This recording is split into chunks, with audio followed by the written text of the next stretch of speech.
And we thank God for bringing us to the end of this tournament. And it was not easy. And for you to play in the finals against a host country, leading by 2-0 in one half, and then coming back from it to win, yeah, it was not easy. It was a great feat achieved by the players, and I really give them a lot of credit for the mental resilience and the belief that we had in the team. We knew we could do it, and we kept pushing, and at the end of it all, we were able to achieve our goal.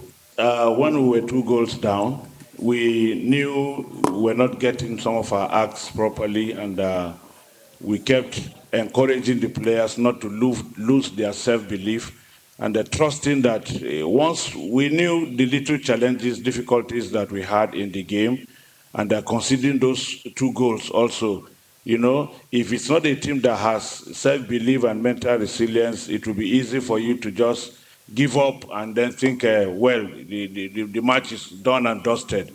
But we kept believing, telling them, encouraging them not to give up. At halftime, we did a lot of talking to them individually and collectively as a group. And eventually, in the second half, they came out, did better, and were able to win the game. Sometimes you plan for a game and then you come up with a strategy. That is why each time you are even doing the planning, you must have a plan A, plan B, and possibly plan C. If it works out well for you, you continue. If it doesn't work out, obviously you have to make a change. We had a game plan, and what we said we were going to avoid were the same mistakes that we committed that resulted into the 2 goals we conceded. And because we're already chasing the game, we had to fall back to plan B and make sure that we get ourselves back into the game, without which we wouldn't have been able to do it. So it was not as if we didn't just want to make the change. If those strategies we adopted at the initial stage went well, the changes may not have been the one we made. But because we're already chasing the game, that was why we had to make the changes that we made. And like I said, going into the game, we always have a plan of if we are leading, what do we do? If we are chasing the game, what do we do? If we also need to, try and consolidate on what we have, what do we need to do? The players are fully aware of all that, and we have plans for all those situations. I keep repeating, a football match is not won until you hear the final whistle. And so we had that self-belief that we could make it, we could do it. All we needed was to try and get our acts together. If we get a goal, we knew we could come back. And that was what the girls did. In terms of officiating, I didn't have the privilege of having a second look at the incidents that you are referring to.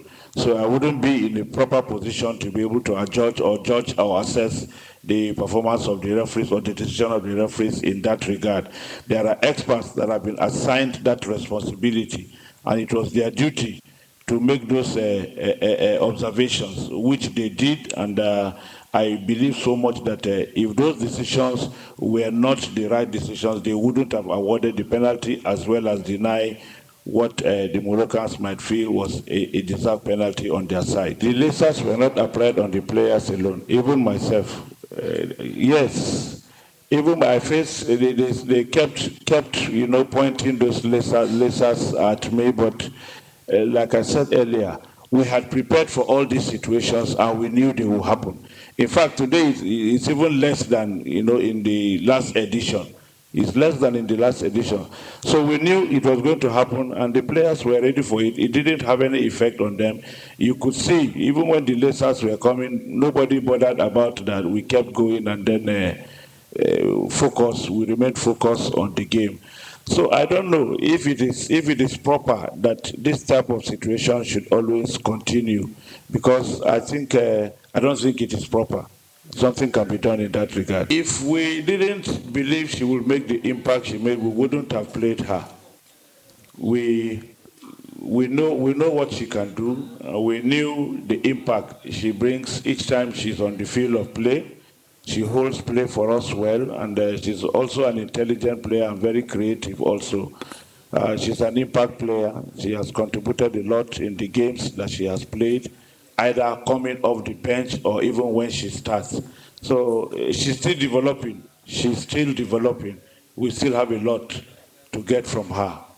We have to look at development from the angle of facility development, player management, and good welfare support and package for them, and try as much as possible to expose the Women League to win or attract more sponsors that will put more money into the game. And when you have more money in the game, you will be able to train these players better, expose even us as coaches. We need better education too.